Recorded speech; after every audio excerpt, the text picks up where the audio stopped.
Assalamualaikum warahmatullahi wabarakatuh. Pada video kali ini saya akan membahas tentang denda atau sanksi yang akan diberikan kepada pinjol apabila masih melakukan tindakan merugikan atau mengancam nasabah. Apa saja ancamannya? Mari kita bahas. Sebelumnya, perlu kita ketahui bahwa hingga akhir Desember 2023 sudah ada sekitar 58 triliun hutang yang tersalurkan untuk para pinjol dan menunggak. Dan ini menandakan bahwa di tahun 2024 masih banyak orang yang mengalami kesulitan keuangan dan mengandalkan pinjol. Sebagai saran, bagi yang merasa kesulitan keuangan, lebih baik berpikir matang sebelum menggunakan pinjol.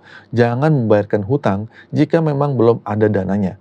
Karena banyak orang yang mengalami kesulitan finansial dan juga belum mampu untuk membayarkannya. Dan ini juga mencerminkan kondisi ekonomi Indonesia yang belum sepenuhnya membaik. Meskipun kita mengetahui bahwa dalam jumlah 58 triliun tersebut terdapat pinjol-pinjol ilegal yang tidak terdeteksi. OJK menyarankan untuk lebih baik memperbaiki guna memberantas pinjol ilegal di Indonesia. Terlebih lagi, OJK menyatakan bahwa banyak masyarakat Indonesia yang masih kesulitan membedakan antara pinjol legal sama legal OJK. Jadi ingat aja, jika bunganya tinggi dan terus mengancam meskipun belum jatuh tempo, itu bisa dipastikan sebagai pinjol ilegal. Jika ada pinjol yang terlihat legal, mungkin saja itu adalah pinjol ilegal yang mencatut nama pinjol legal OJK.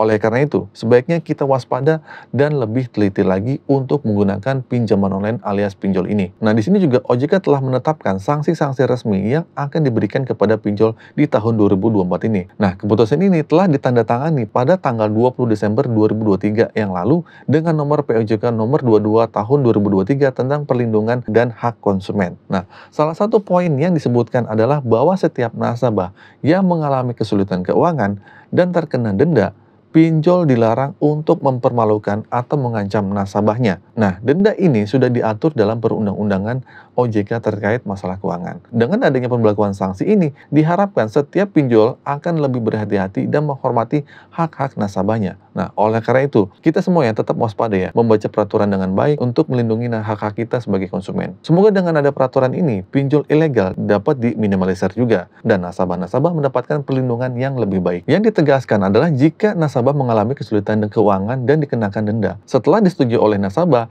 tidak boleh adanya pengancaman atau indikasi terhadap nasabah yang mengalami kesulitan. Nah, penting untuk dicatat bahwa ini hanya berlaku untuk pinjol-pinjol yang sah, ya, bukan yang ilegal. Jika sudah tergolong ilegal, kita udah nggak perlu bayar lagi.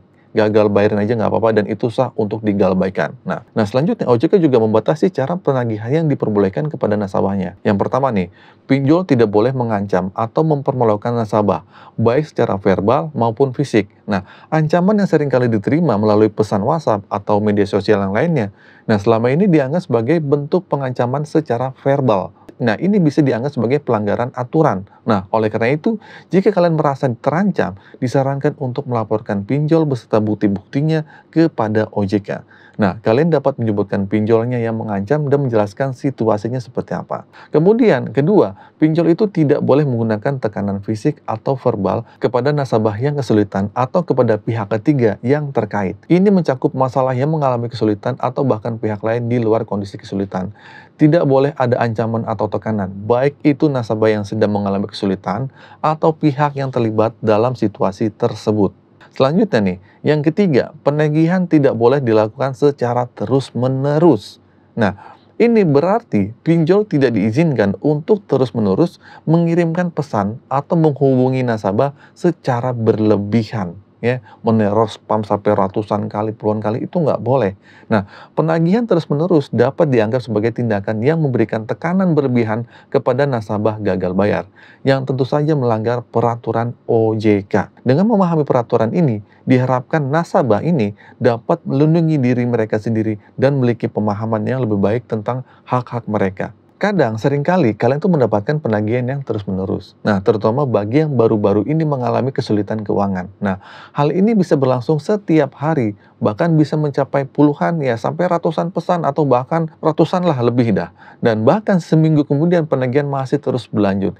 Ini tindakan yang tidak diperbolehkan dan kalian dapat mengambil screenshot nomor-nomor yang melakukan penagihan dan melaporkannya kepada OJK. Nah, selanjutnya yang keempat adalah penagihan tidak boleh dilakukan selain di alamat rumah nasabah. Beberapa pihak seringkali melakukan penagihan ke alamat kantor atau bahkan menagih melalui telepon kantor. Kalian bisa mengambil foto atau merekam bukti tersebut, kemudian kirim rekamannya dan laporan ke OJK.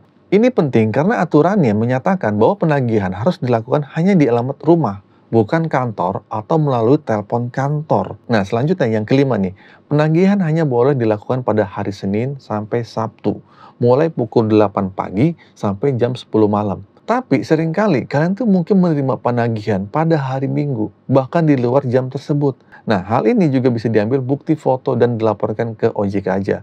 Sebutin nama pinjolnya agar OJK dapat meresponnya lebih cepat. Meskipun ada perasaan bahwa melaporkan tidak ada hasil nih ke OJK, tetapi melalui aduan ini, kita dapat memastikan bahwa aturan-aturan perlindungan konsumen itu dihormati ya. Dengan ini, dengan langkah-langkah melaporkan yang telah disarankan sebelumnya, kalian seharusnya melakukan laporan terlebih dahulu sebelum memberikan komentar atau pandangan mengenai situasi kasusnya.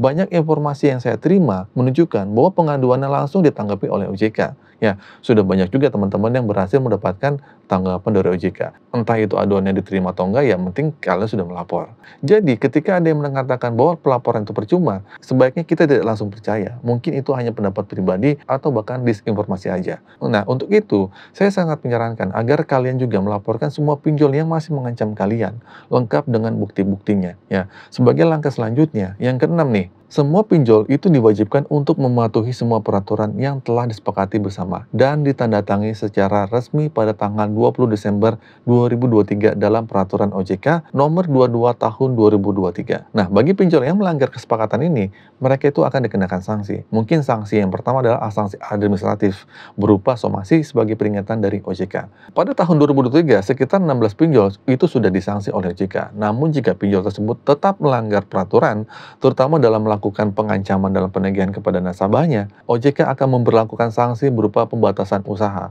seperti yang telah dilakukan terhadap si aku laku nih, si pinjol aku laku. Nah, selanjutnya, sanksi yang lebih berat adalah pencabutan izin dan memberikan denda sebesar 1 miliar yang diatur dalam pasal 62 ayat 6.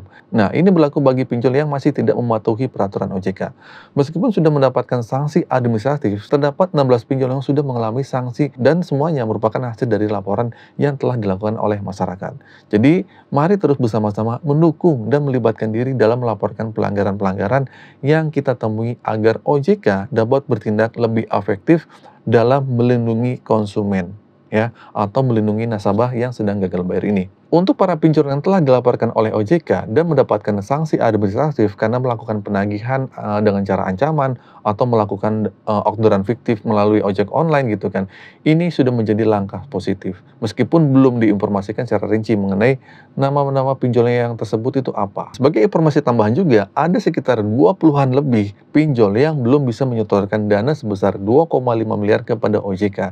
Dan kabarnya mereka tuh akan diblokir di tahun 2024 jika tetap tidak mengetahui kewajibannya. Oke, semoga langkah ini memberikan tekanan yang cukup bagi pinjol ya untuk memenuhi kewajibannya kepada OJK. Jadi, tetaplah memberikan dukungan dan laporan kepada OJK. Semakin banyak partisipasi dari masyarakat, semakin kuat juga pelindungan kita yang dapat diberikan oleh OJK kepada nasabahnya. Jangan ragu untuk memberitahu teman-teman kalian yang mengalami kesulitan gagal bayar di aplikasi pinjol ini. Mereka juga dapat melibatkan diri dalam pelanggaran yang dilakukan oleh pinjolnya. Ingat ya, fokus pada kehidupan kalian dan jangan biarkan masalah kesulitan gagal bayar pinjol ini merugikan kesehatan mental kalian. Jadi itu saja teman-teman video kali ini, semoga informasi ini bermanfaat. Akhir kata dari saya, Assalamualaikum warahmatullahi wabarakatuh.